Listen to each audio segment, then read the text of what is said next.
Mesdames et messieurs,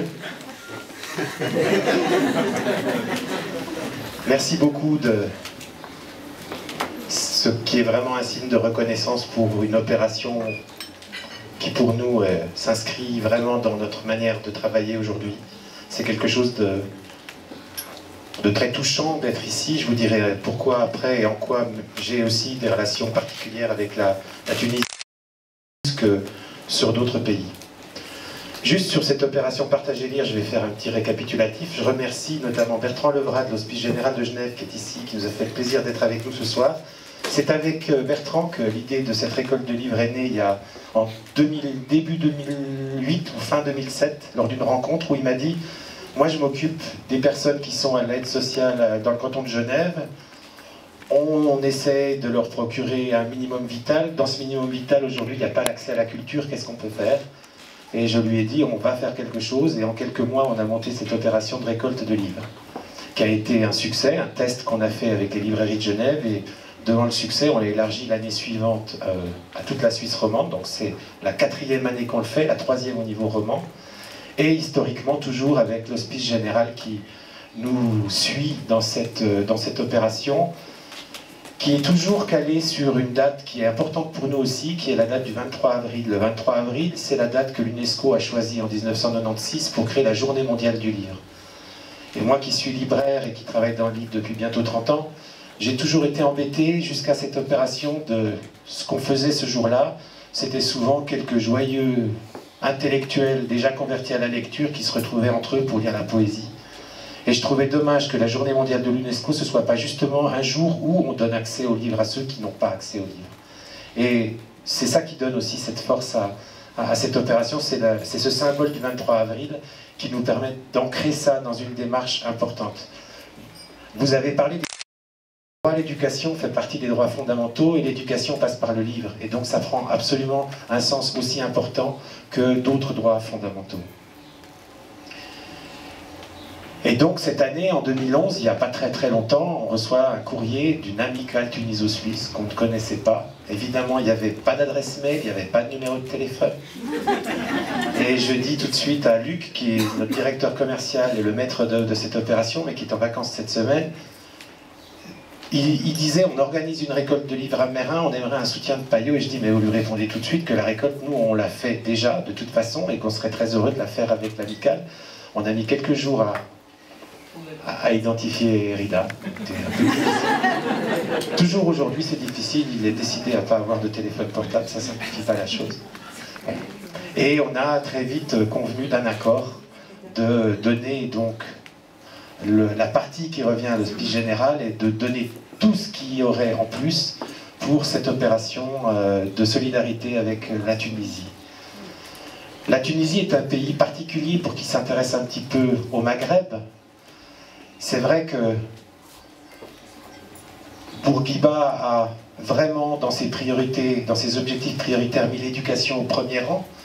Et le niveau d'éducation, on le sait, en Tunisie est très élevé. Le niveau aussi, encore aujourd'hui, de jeunes diplômés, ou en tout cas qui suivent des études supérieures. Si je peux me permettre un commentaire, je trouve que l'erreur de Ben Ali, justement, ça a été de laisser ça. Parce que l'éducation, c'est la prise de conscience, et la prise de conscience, elle amène au besoin de liberté. La plupart des dictateurs ne font pas l'éducation de leur peuple. Parce sans éducation, on se révolte moins, et on prend moins conscience de la réalité du monde.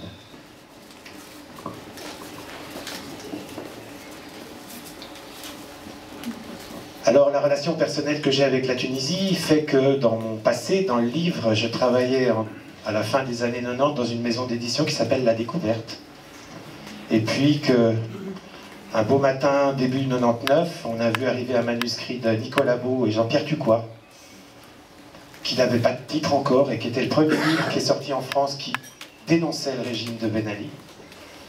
Et puis, je faisais partie du comité éditorial. Moi, j'ai dit tout de suite, c'est une très bonne idée, on n'en a pas parlé, il se passe des choses là-bas dont il faut parler aujourd'hui.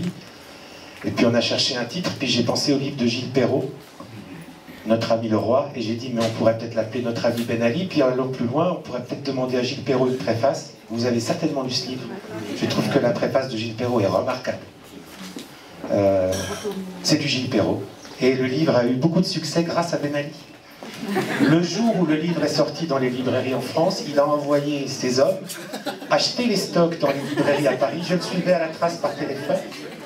Et comme toutes ces librairies étaient informatisées, ça a été une meilleure vente, qui est rentrée immédiatement dans la liste de l'Express. Et comme l'Express est la Bible des grandes surfaces, dès la semaine d'après, il était chez Auchan, à Carrefour et partout.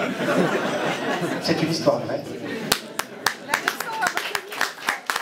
Et nous avons vendu, je crois, de mémoire, en grand format, 60 000 exemplaires de ce livre, ce qui était assez, finalement, assez intéressant. Et puis après, nous avons publié aussi Taoufik Ben Brik et d'autres choses autour de la Tunisie.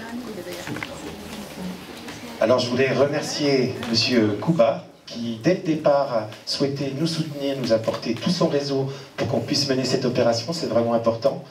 Rida, évidemment, parce qu'il n'est pas seul au comité, hein, il ne présente pas les membres du comité, hein, mais il n'est pas seul, et pour le travail formidable qu'il a fait. Ces opérations se mènent avec des partenaires. Cette opération se fait depuis 2 ans avec la RSR, qui communique sur l'opération de récolte. Nous avons entendu M. Kouba remercier les partenaires tunisiens, Tunisair et les autres. Il y a des partenaires genevois aussi, notamment notre transporteur, Transport Express, qui met généreusement à notre disposition du stockage, des camions en disant « c'est pour moi, laissez ». Voilà. Et puis, il y a les personnes aussi de la maison que je veux remercier. Luc n'est pas là ce soir, Aurélie non plus, ils sont en vacances. Nos gérants, nos cadres, mais aussi nos libraires, parce que c'est bien joli hein, d'être directeur général et de dire on va faire ça. Et puis derrière, il faut accepter de recevoir dans nos librairies des sacs entiers de livres à trier. C'est un énorme travail qui se fait en plus du reste, mais je dirais dans la joie et la bonne humeur, parce que ça montre bien que notre métier de libraire, de passeur de texte, c'est pas toujours vendre des livres, c'est aussi travailler sur la promotion de la lecture. Et pour nous, c'est quelque chose qui est au-delà et qui va vraiment bien dans la passion qu'on a pour le livre, pour la culture et pour tout ce que ça peut apporter dans le monde. Je vous remercie.